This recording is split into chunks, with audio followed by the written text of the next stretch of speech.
નમસ્તે વિદ્યાર્થી મિત્રો, આજના ઓનલાઈન લેક્ચરમાં હું આપ સૌનું હાર્દિક સ્વાગત કરું છું.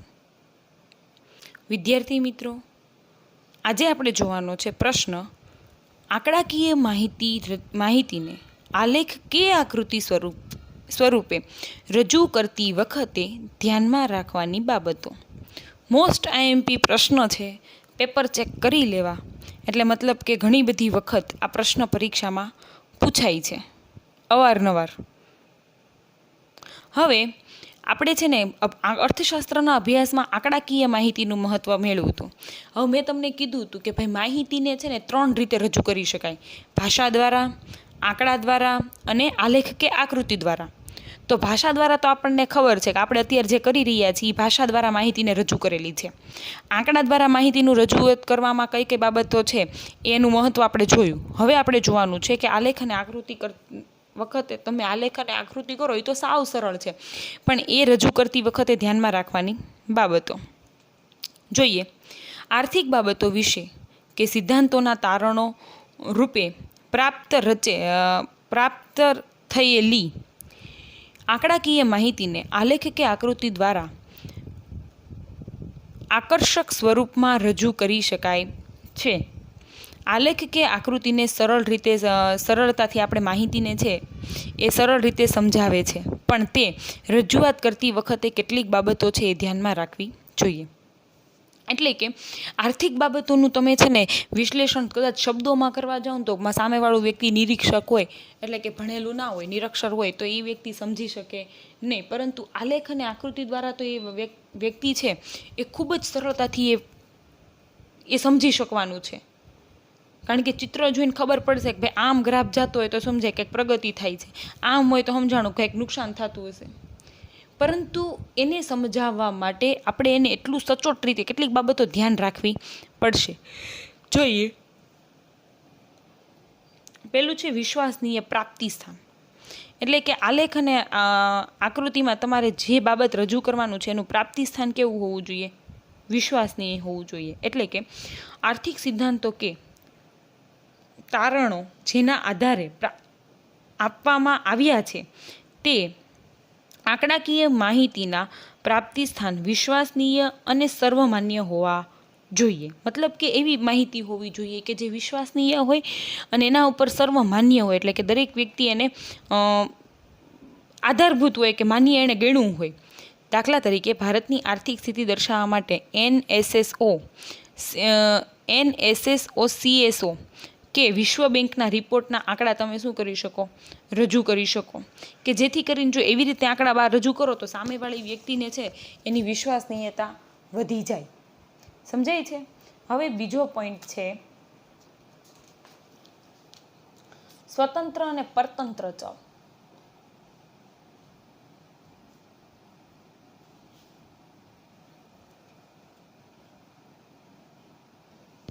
તો કે બે કે તેથી વધુ ચલ વચ્ચેનો સંબંધ આલેખ કે આકૃતિમાં રજૂ થાય છે. આપણને ખબર છે આલેખમાં બે, એક તો એક્સ અક્ષ પર દર્શાવેલી માહિતી ગુણાત્મક માહિતી, વાય અક્ષ પર દર્શાવેલી માહિતી સંખ્યાત્મક માહિતી હોય. તો એ આપણે છે સ્વતંત્ર તો બે કે તેથી વધુ ચલની માહિતી છે આલેખ કે આકૃતિમાં તમે રજૂ કરો ત્યારે સ્વતંત્ર ચલને આડી, એટલે કે એક્સ ધરી પર અને પરતંત્ર ચલને ઊભી ધરી પર. સ્વતંત્ર ચલ અને પરતંત્ર એટલે કે જો સ્વતંત્ર ચલ એટલે માની લો કે વારના નામ, તો એને એક્સ ધરી પર અને ઓલાને એટલે જે મતલબ કે આ વાર એટલું ઉત્પાદન છે તો એ પાછું છે ને પરતંત્ર ચલ કહેવાય. એટલે કે એ વાર ઉપર ડિપેન્ડેડ છે કે કયા વારનું કયું છે, તો એને છે ને વાય અક્ષ પર લખવાનું. દાખલા તરીકે સમય, સ્થળ, ક્ષેત્ર વગેરે વરસાદ એ આડી ધરી એટલે કે એક્સ અક્ષ ધરી પર લખવામાં આવે છે, જ્યારે વસ્તી, આવક, ઉત્પાદન એ ઊભી ધરી એટલે કે વાય અક્ષ પર દર્શાવવામાં આવે છે. હા, અપવાદ તરીકે માંગનો નિયમ અને પુરવઠાનો નિયમ. કારણ કે એમાં છે ને અમુક બાબત આપણે એમાં બંને બાબત છે ને શેમાં આવે? એટલે મતલબ કે આપણે એક્સ અક્ષ પર પણ છે ને કિંમત લખીએ છીએ અને વાય અક્ષ પર પણ છે ને કિંમત લખીએ છીએ, આંકડાઓ લખીએ છીએ, કારણ કે એ બંને અપવાદમાં આવશે. એટલા માટે મેં ત્યાં લખી દીધું છે કે અપવાદ તરીકે માંગ અને પુરવઠાનો નિયમ. ચાલો, હવે જોઈએ સ્કેલ માપની પસંદગી. પહેલો પોઈન્ટ હતો વિશ્વસનીય પ્રાપ્તિ સ્થાન હોવું જોઈએ, સ્વતંત્ર કે પરતંત્ર ચલ. હવે છે વિશ્વસનીય સ્કેલ. સ્કેલ માપની પસંદગી. તો કે આંકડાઓને આકૃતિ સ્વરૂપમાં ગોઠવવા માટે યોગ્ય સ્કેલ માપ મેળવવા પડે. એકવાર જે સ્કેલ માપ નક્કી કરવામાં આવે તે સમગ્ર આલેખમાં જાળવી રાખવું પડે. મોટી આંકડાકીય માહિતી આકૃતિને રજૂ કરતી વખતે જે તે ધરી પર બરાબર નિશાની સાથે રજૂ કરવામાં આવે છે. એટલે કે જો ટૂંકમાં શું કહેવા માગે છે ખબર, તમારું સ્કેલ માપ યોગ્ય હોવું જોઈએ. જો સ્કેલ માપ યોગ્ય ના હોય ને તો પણ માહિતી રજૂ વ્યવસ્થિત થશે નહીં. કાં તો આલેખ બહુ મોટો બને ને કાં તો આલેખ સાવ નાનો બને. અને આ નિશાની હેની જે ખબર, તમને ખબર હોય તો આપણે ઓલા આલેખ કાપીએ છીએ જ્યારે બહુ મોટી માહિતી હોય. આપણને એમ થાય કે ભાઈ એટલી મોટી માહિતી આવી રીતે લખશું તો આલેખમાં સમાશે નહીં, ત્યારે આપણે શું કરીએ છીએ તો આલેખ કાપીને પણ વ્યવસ્થિત લખવાની છે. તો આંકડાકીય માહિતી એટલે કે અર્થશાસ્ત્રમાં આકૃતિ અને આલેખ રજૂ કરતી વખતે આ બાબતો ધ્યાનમાં રાખવાની છે કે જેથી કરીને એ રજૂઆત છે ને ચોક્કસ રહે અને એની અસરકારકતા વધે. હવે જોઈએ અર્થશાસ્ત્ર વિશેના અભ્યાસમાં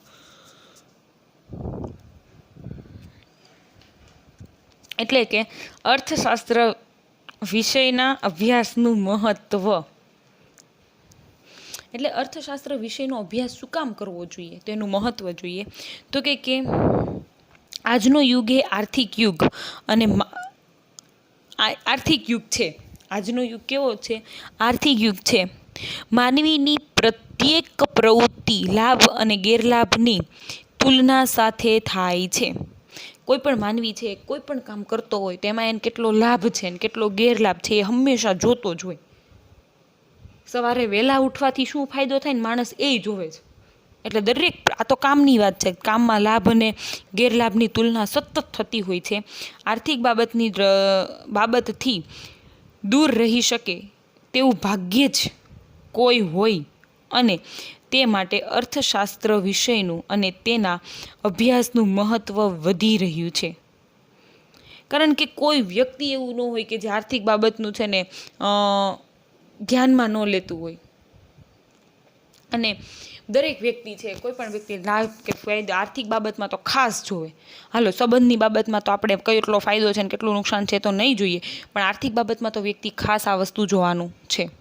અને એટલા માટે અર્થશાસ્ત્ર વિષયના અભ્યાસનું મહત્ત્વ વધી રહ્યું છે.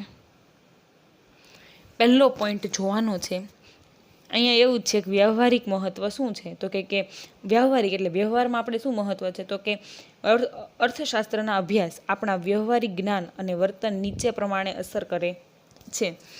કે આપણે કેવો વ્યવહાર આર્થિક વ્યવહાર કેવો કરીએ એની અસર અર્થશાસ્ત્રનો અભ્યાસ હોય ને તો આપણા વ્યવહારિક જ્ઞાનમાં એટલી અસર એની થાય છે. જોઈએ એક મિનિટ.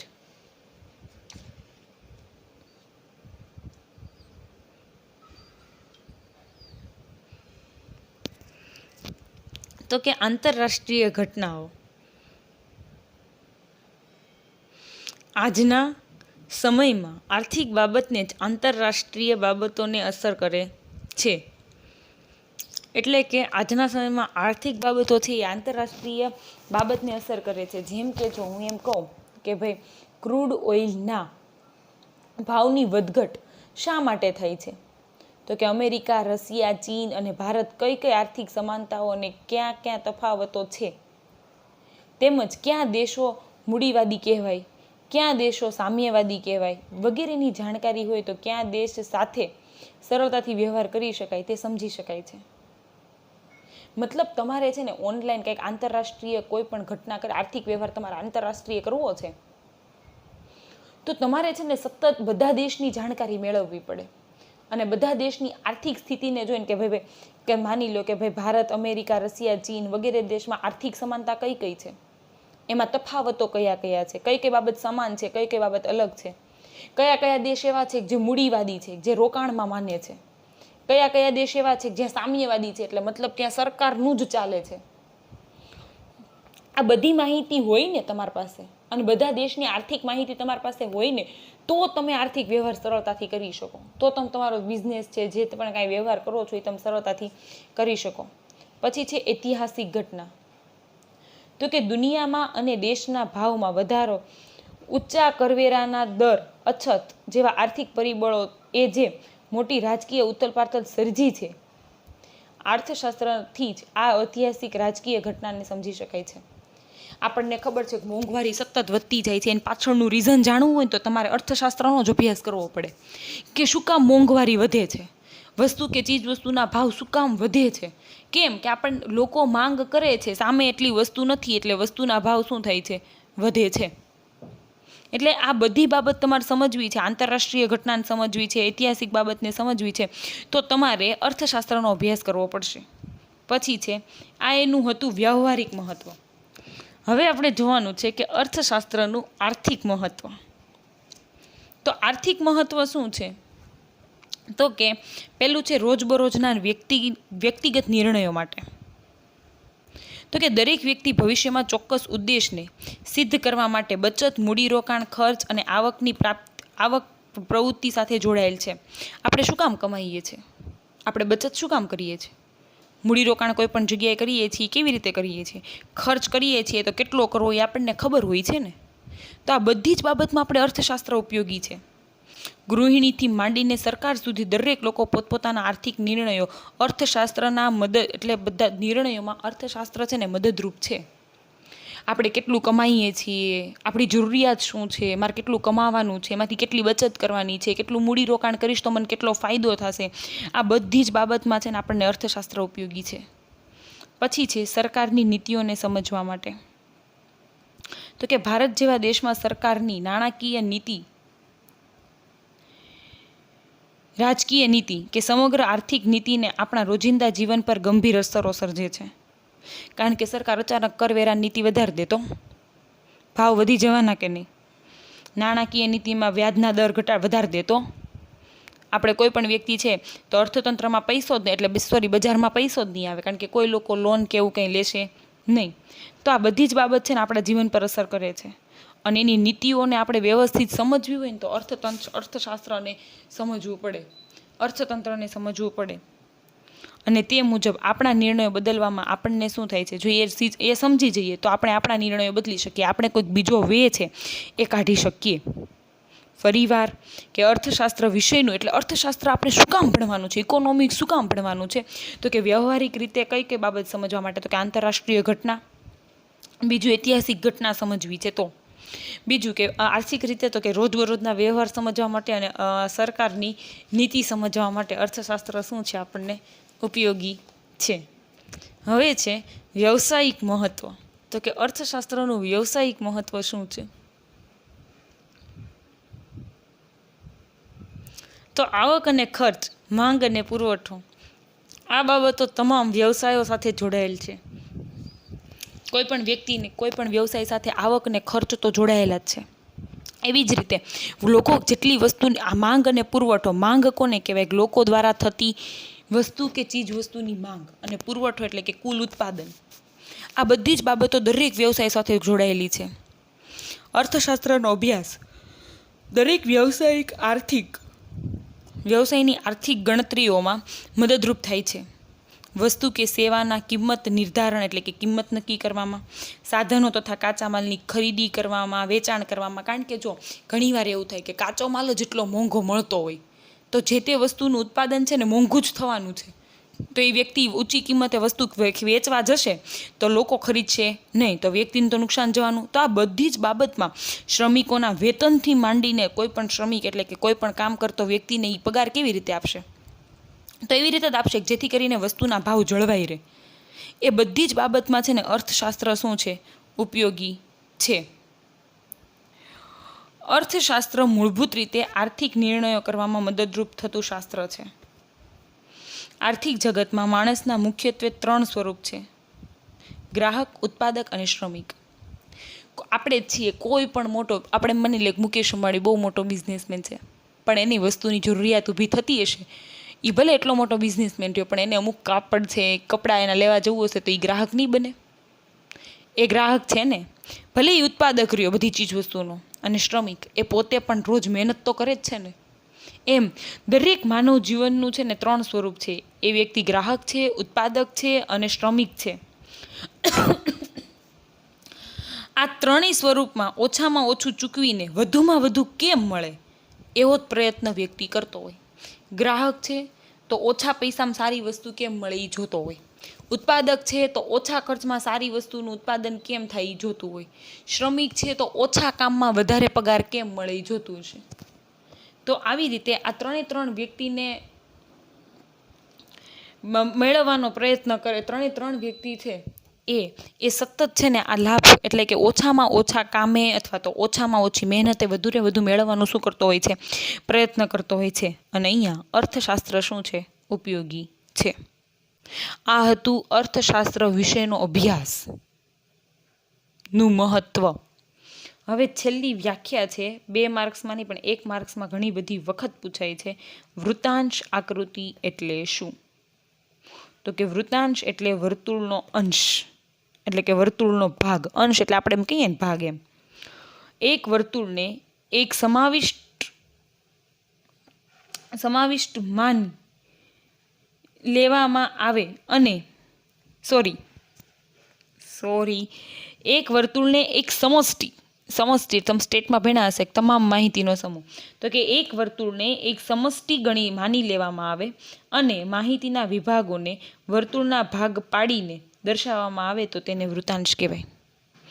એટલે કે કોઈ પણ બાબતને 100 ગણી વર્તુળમાં તો 360 અંશ આવે તો એને ગણી અને એને જુદા જુદા ભાગમાં જે એના પ્રમાણમાં જે વહેંચવામાં આવે ને 360 અંશના ભાગમાં એને શું કહેવાય? વૃતાંશ કહેવાય. એટલે કે કોઈ પણ માહિતીને એક સમષ્ટિ ગણી લેવામાં આવે અને માહિતીના વિભાગોના માહિતીના વિભાગો છે એને વર્તુળના ભાગ પાડી અને રજૂ કરવામાં આવે તો એને શું કહેવાય? વૃતાંશ કહેવાય. ખાસ યાદ રાખજો, મોસ્ટ આઈએમપી વ્યાખ્યા છે, ઘણી બધી વખત પરીક્ષામાં પૂછાય છે. વિદ્યાર્થી મિત્રો, અહીંયા તમારું પહેલું ચેપ્ટર પૂર્ણ થાય છે. મહત્વના સવાલ જવાબ બતાવી મેં તમને હું ભણાવતી ગઈ છું ને કહેતી ગઈ છું. અને ખાસ યાદ રાખજો, અને બને તો આ બુક વ્યવસ્થિત વિડીયો પોઝ કરતા જજો અને લખતા જજો. અને નહીં સમજાણું હોય, ઝૂમ મિટિંગમાં હું હજુ એક વખત રિપીટેશન તો થશે જ, રિવિઝન તો કરાવીશ, પણ નહીં સમજાણું હોય તો પછી વ્યવસ્થિત જો તમે વિડીયો જોયા હશે નહીં સમજાય તો મને ત્યારે મિટિંગમાં પૂછી લેવું. Thank you.